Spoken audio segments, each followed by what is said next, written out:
Hi, friends. It's Ella. Thank you so much for being here with me. Um, so, there are bugs everywhere.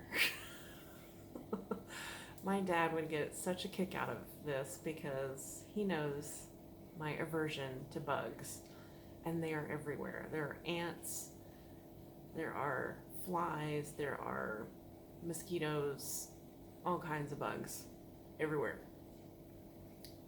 So yeah, he would definitely get a kick out of it. So I am officially here. I am staying in not a fancy place. Let's just leave it at that. It is not fancy. But you know what? I got a shower. I feel like a new woman. um, I forgot to bring like something to sleep in or like something to kind of wear around the house, like ratty t-shirts that are too big, like I didn't bring anything like that. So, anyway, but I brought a bunch of other stuff. I actually ended up bringing quite a bit of food because since I'm going to be practicing a vegan lifestyle for the next weeks while I'm in this training, um, I was like, well, I'm going to bring some backup snacks just in case. Because you don't want me going hungry because then I'll be hangry and then I'll just be angry and that's not a good thing. So, um, anyway, I'm not super worried about it. I just thought, I can bring the snacks, so I'm gonna. But, it added a lot of weight to my baggage, so hopefully on the way back, my baggage will be much lighter, and that will be great. So, really was not intending to talk about baggage right now, but anyway. So obviously I made it safe and sound. All of my air travel was completely uneventful, thank God, except for, with one exception. The flight from Hong Kong to Denpasar, there were some very, very rowdy Australians.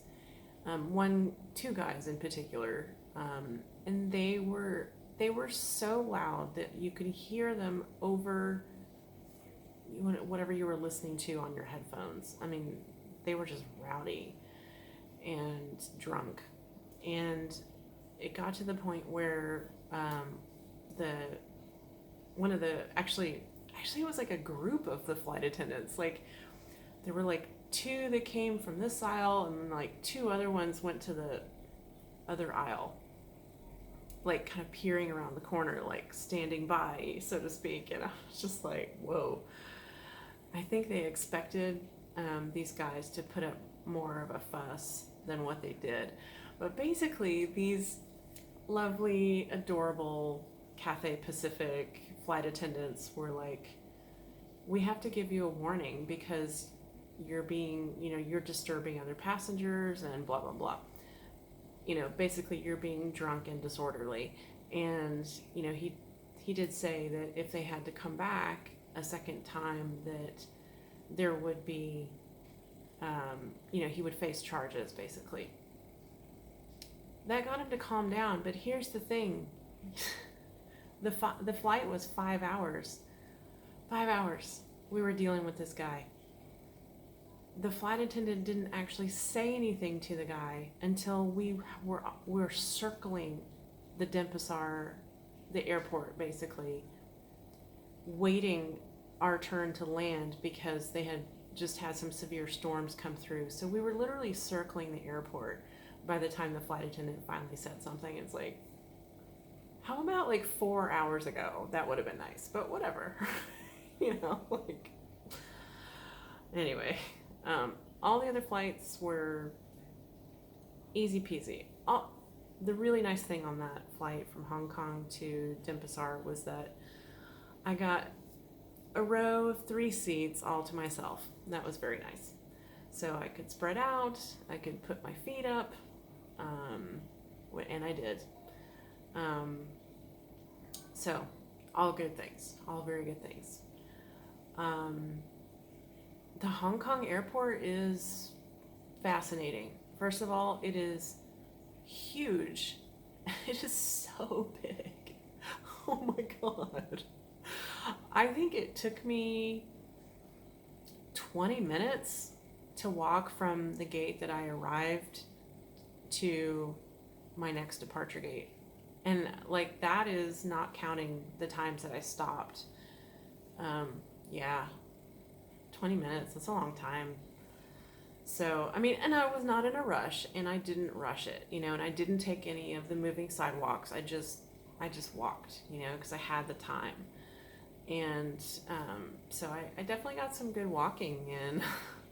But Hong Kong has so many shops. I mean, it's unreal just how big and glitzy it is for an airport. It felt like a shopping mall, not an airport. Um, so that was interesting. I wish I could have gotten to see Hong Kong better from the air. Um, it was just so foggy and the weather was just yucky and you couldn't see much of anything. So, you know, but whatever. Anyway, so once I got here, um, it took me a while to get through immigration and then through customs. I'm like, oh my God, I had forgotten about all this stuff, like it's been so long since I've traveled internationally. It's like, oh yeah, that. Oh yeah, that. So it's not none of it is really a big deal. You just have to do it. There's no escaping it. So, you know, it's like one of those things. Like you just got to do it, and then you're done. So I walk outside, and I just like the sweat is just like all over me. It's so freaking humid. And of course, it was just exponentially worse because they just had a bad rainstorm, and so the atmosphere was still really heavy. Um, anyway, so I was sweating a lot, and considering that, um, with all the stuff that I ended up trying to cram into doing between my flight from Hong Kong to Denpasar, I actually did not end up totally like refreshing and changing shirts and all that kind of stuff. So I was still wearing the same clothes that I was wearing when I left Austin on Friday. So, yeah. So you can imagine that the first thing I did once I actually got to this room, pretty much, I mean, maybe not the very first thing, but, basically I was like, okay, I need a shower and I need it right now.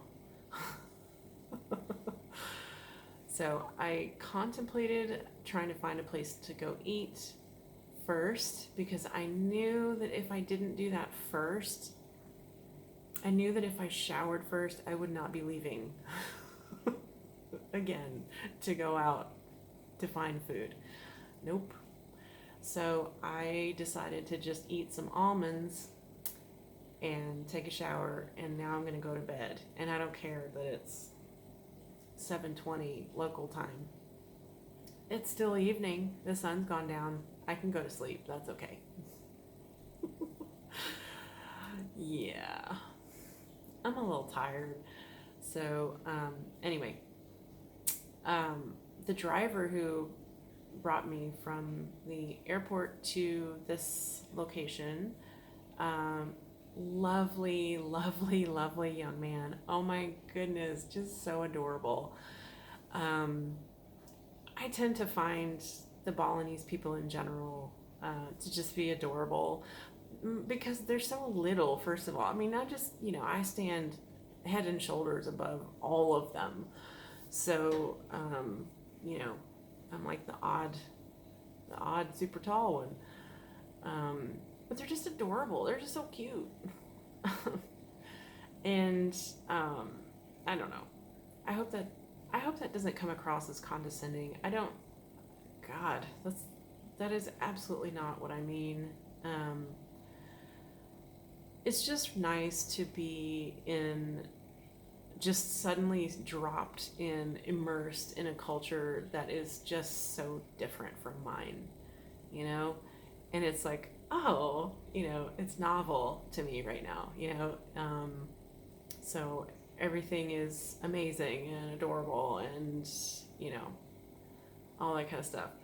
I'll calm myself down here in a little bit in a few days and then I'll be like, okay, it's just, whatever. But right now I'm like, ah. So anyway, but this young man is his English is actually pretty good.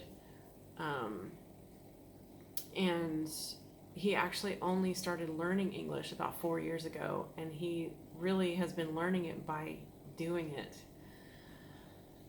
And I was like trying to give him some kudos because I'm like, English is the hardest language to learn as a foreign language, just below Mandarin Chinese. Okay, I know that Mandarin is harder, but English, because it has so many inconsistencies in the language, and just so many rules, and then rules that counter the rules and whatever.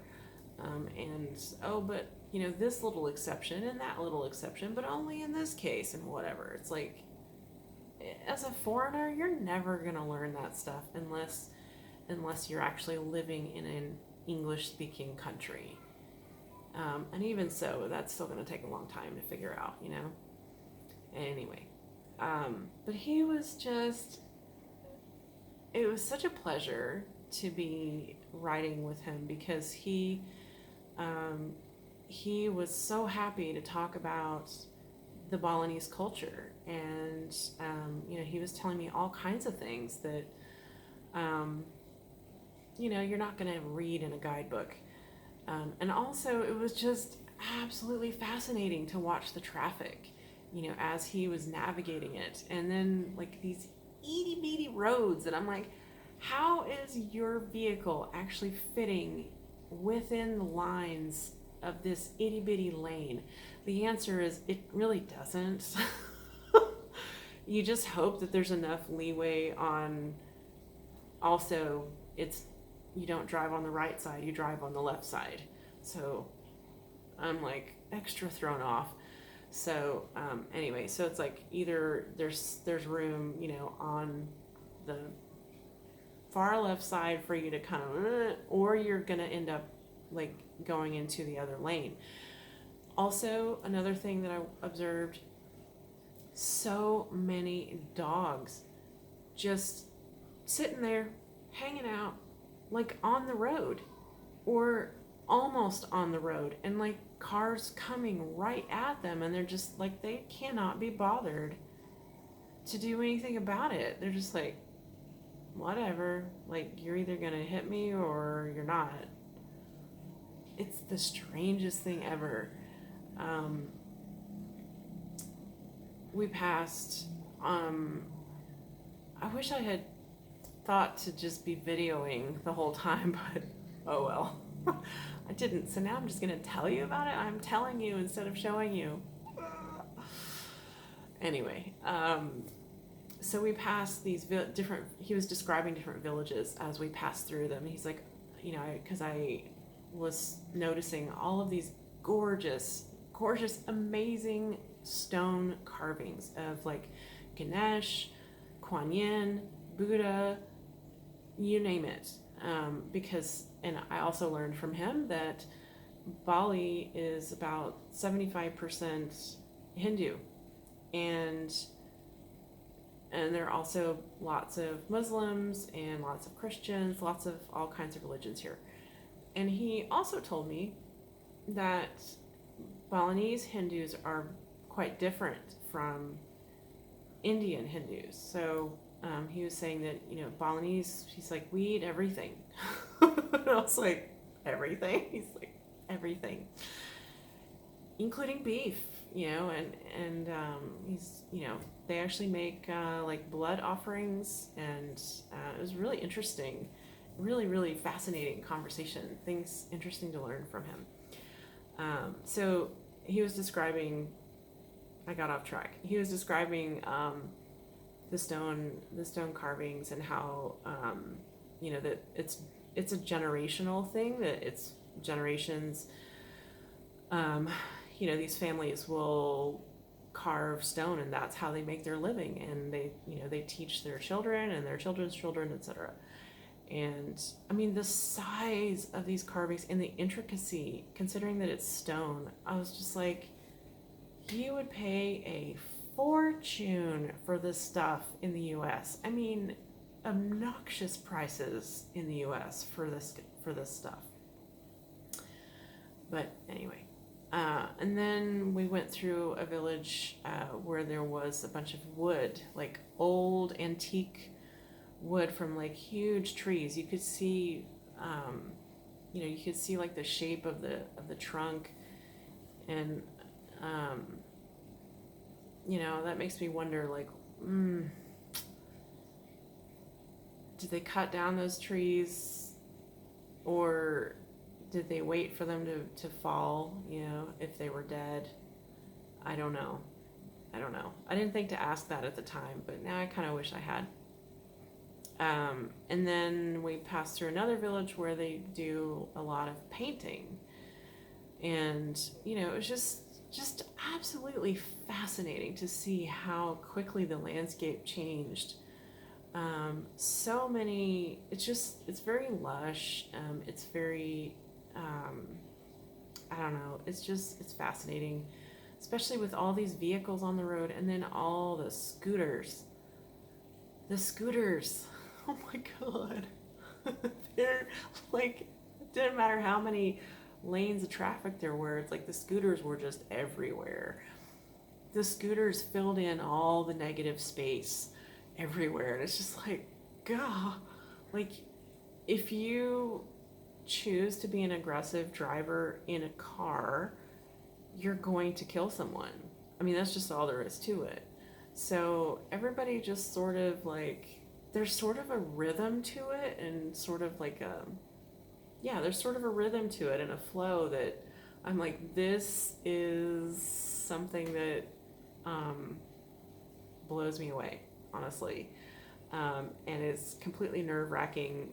It was nerve-wracking initially, but then I was like, no, there's a rhythm here. There's a rhythm that I just don't get, because I am an American, and everything in America is aggressive when it comes to driving. So yeah, it was really interesting. So, okay, anyway, I was not intending for this to be a long video, and here I've gone on for almost, for close to 20 minutes now. So, anyway, it's really, I'm so excited to be here. I'm like pinching myself, just kind of blown away, that I'm actually doing this, that I'm actually doing it. So anyway, I have other video footage to upload. I'm not sure that I'm going to be able to do it on my phone. I did not bring my laptop. It was a decision that I made kind of the last minute, because I was like, I just don't want to bring it. I just don't think I'm going to really need it. I think that my thinking was that I was like, I think that I need it, but I really don't. So the main thing that is difficult to do on my phone is video editing, especially dropping in, or, killing the sound on really a video that's nothing but noise, like from an airplane engine. It's like, I don't have maybe I'll look for an app where I can adjust, where I can really do some video editing. Even if I have to pay for the app, it might be worth doing. So if you have any recommendations, please do let me know. And I am an Android user, not an iPhone user. So that's probably worth mentioning. Okay, well, I am going to have a Balinese breakfast tomorrow morning, and I'm very excited about that. So I'm going to go ahead and sign off so I can get this uploaded and so that I can like wind myself down so that I can get some rest. So thank you so much for being here with me. My name is Ella, and I will see you tomorrow.